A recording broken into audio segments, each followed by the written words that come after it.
another edition of the Market Marauder Show, beating the market one trade at a time. If you're new to the Market Marauder Show, it's an investment channel, helps you to find the best deals in the market. If that's something you're interested in, make sure that thumbs up. Definitely helps YouTube out and promote the videos. All right, today I give you another episode of Journey to 1 Million. So this is the current value of the account at $591.65. So I've taken some more profits out of here as well. Going to be trying to consolidate the account a little bit more. Probably this is going to be the level that I keep it at, and then try to use this to grow some more. So there were a couple things that I had basically took profits on, and so I'll be going over some of the trades for this week, also showing you some of the ones that I did trade for this week as well, and some of the profits that were made. So current positions, I still have ORC, which is going to be distributing a dividend here pretty soon. I have TWNT. I have one share of that, and then Amazon. And as far as options are concerned, I'm completely out of options for now. Really looking forward to the Rivian IPO. So that's kind of the one why I wanted to consolidate my portfolio a little bit, so that I had some capital to jump into the IPO once it came out. If you're not familiar with what Rivian is, it is an electric vehicle company that is backed by Amazon and Ford, and it's going to be IPOing here pretty soon. I think next week, probably Monday or Tuesday or Wednesday, sometime next week, but is a large IPO. I think they said the valuation is raised to about 63 billion so far, and so it's going to be a great company to look forward to. One company, EV company, that I was able to take profits in when I was options trading in the past was Nikola Motors. So when Nikola Motors first came out, I was able to take in a lot of profits from the options on that. And so I plan on doing the same thing for Rivian. I think Rivian's a great company. I did miss Lucid when it first came out, and so I wasn't able to really stake a position because you got to get in really quickly on those, or the options kind of get ridiculous. But Lucid, I think, is a still great play overall. So let's go to the weekly chart, and let's see what's the trades that I made. So this is week 8. So first had a Facebook trade. So I bought some contracts for Facebook for 517, sold for 550, and so that ended up yielding a overall profit of $33. If we go on here, we can see, let's look at Facebook, which is now Meta Platforms. So Meta Platforms, if you type that in, will be Facebook because they did change their name. And just see on here, this is the trade at 25 contracts. So sold it for 550. So going on here just shows you all the different orders I tried to execute, but I couldn't really get the price that I wanted. And so that'll just show what that is. So just showing you all proof that I did make the sell that corresponds to this different trade on here. So next we have Hood, which is for Robinhood. Actually took a $10 loss on this one. Bought for $30 and sold for $20. So yes, you do have losses when trading. So just bear that in mind. Every trade will not be a great trade, to quadruple your account. So just bear that in mind. That does happen, but make sure you consolidate those losses when they do happen, so that you don't, diamond hand everything and just completely blow up your account. So for Hood, ticker sign HOD, which is Robinhood Markets, which represents Robinhood itself. Took an option play on that one, which I thought was going to do something that it didn't do. So we see on here about 2 contracts for $30, $15 each. Sold them for $20 to have that $10 loss. And so going back on here, we can go back to the list. So next we have Talenteer, which I bought for $25 and sold for $25. So I did make a profit on that one, just regain the capital that I put into it. And so PLTR. And there were quite a bit of positions that weren't really doing any movement at all. They were kind of stagnant. The stocks didn't really fluctuate. Volatility is something you really should consider when looking at it. I was in it a while ago, so back in October. But then on here we can see I bought 5 contracts for $25, then sold those 5 contracts for $25. So this is the first through the fifth, representing that week. The week 8, which we're on now, just for a break even trade. So just went and took profits. I mean, took the trade on that one to break even, to continue to store more capital into my account, because I really didn't see that one moving at all. Next, we have Tesla.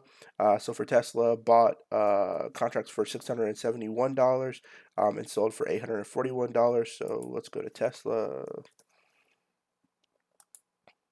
And so Tesla, there are a lot of different plays. I'm in and out of Tesla very often. And so that can just be a trend to see. On here, 496. So let's see on here. We have the sell for 841. So basically what I did is I had a lot of different contracts. So, I added a lot of these sells and buys together. And so if you look into the history, you can see, but you see a sale of 140, you see a sale of 496, and so all the sales were at different prices because the stock was fluctuating so much. So I was able to sell for 140 on this one, was able to sell four for 124, and then so forth and so on. And that's why I just did a total for the entire week, which represented $841 worth of sales, and then I bought for 641, which was a total of all those contracts put together. And then ended up selling for the 841 total, which was 170. So that is for Tesla. Next on here we have Netflix. So bought Netflix for $3, sold for $3. So nothing really interesting on that one. Another one, just preserve capital. Next we have Facebook, which I bought for $20. I mean, we have Ford, which I bought for $20 and sold for $20. So both of those are zeros. So I had three of those, which I thought the stock would do something, didn't really do it. Was able to sell to just preserve capital.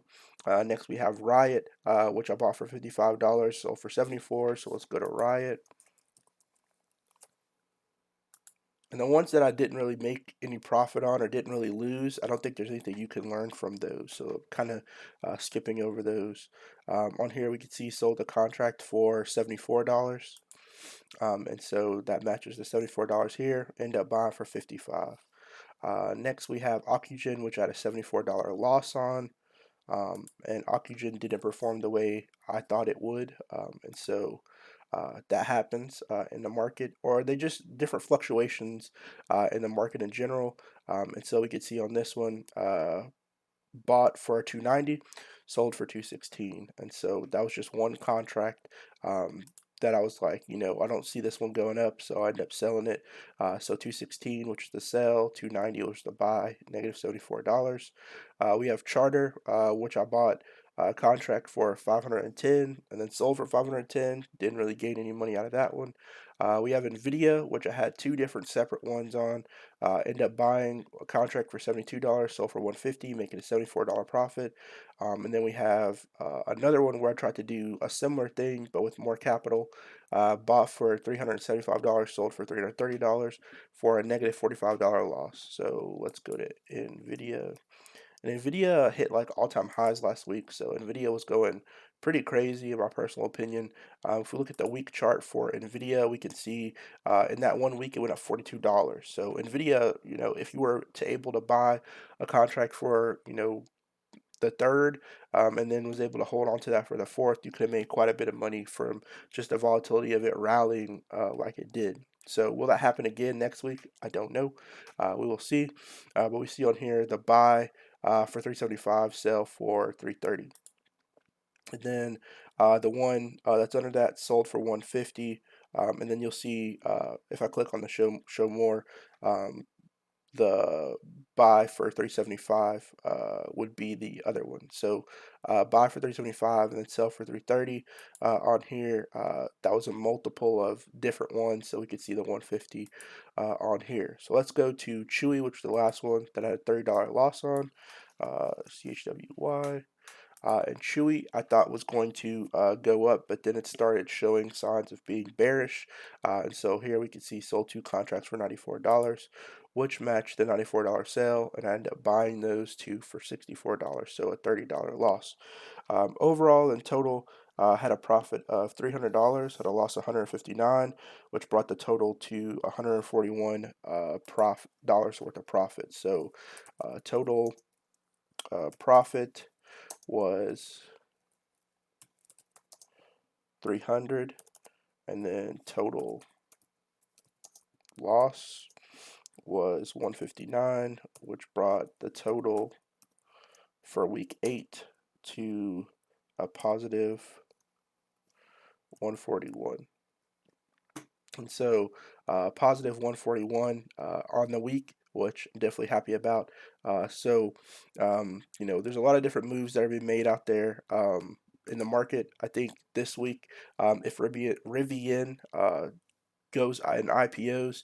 It can be a great buying opportunity for a lot of people if you're trying to grow your account really fast. And so I'm gonna be jumping into Rivian, and that's what basically this money is for. I'm gonna dedicate all $570 to that. I may also go and sell some of these stocks, especially ORC, which is dividend stock. May sell that one. May sell my shares of TWNT, and then also sell my shares of Amazon, and then may potentially add more capital to this to just cushion it that I make a good position into Rivian. So definitely gonna be looking at that one, especially once it IPOs. I have not seen it on Robinhood yet as an IPO date, so they may not have confirmed the IPO date yet, but definitely there's a lot of buzz and a lot of talk about the company. So going to be looking into that moving forward. So hopefully this information helped you all out to make a better decision out there trading. Just to show you all that it can be done. A lot of the trades that I have are not crazy expensive. Like I had a $3 one, so there are options out there that you can buy that are not crazy expensive. If we look at this one, I made $19 and I just put $55 in. So every trade is not a $500 trade or a $600 or $1,000 trade. So that's not the amount of money you'll have to make. You can grow your account just using these little bit amounts of money that you invest. So like $72. There's one that I made a profit on, which is a $78. We could see uh, where's another one? This $55 one made 74 or made $19. Sold it for 74. So there are ways you can grow your account. You don't need a crazy amount, and you can see even on some of the ones that I did spend a lot of money on, like the 517, sell for 550, only made $33 on there. Um, and yes, this one is different because Tesla operates different. But just because you have a large amount of money doesn't mean you're going to make a large amount of return. On this charter one, I spent $510, which that's a lot of money. 500 and something dollars is a lot of money, but ended up selling it for 510. So I didn't really make any profit on it, didn't really lose any money on it. So that's definitely something to look at for. Just because you spend a lot of money on it doesn't mean that you're going to get a lot of money in return. So just bear that in mind. It's all about your trading strategy, understanding the fundamentals of trading, and just looking at the volume, momentum, news around the stock, and if you understand the business model. So understand the business model of the company, how they make money, how they perform. Are people talking about it? Is there a lot of volume? Those are all things to look for when trading. So hopefully this helped you all out. Good luck to everybody out there trading. Hope you have a great rest of the week. See you guys next time. Peace.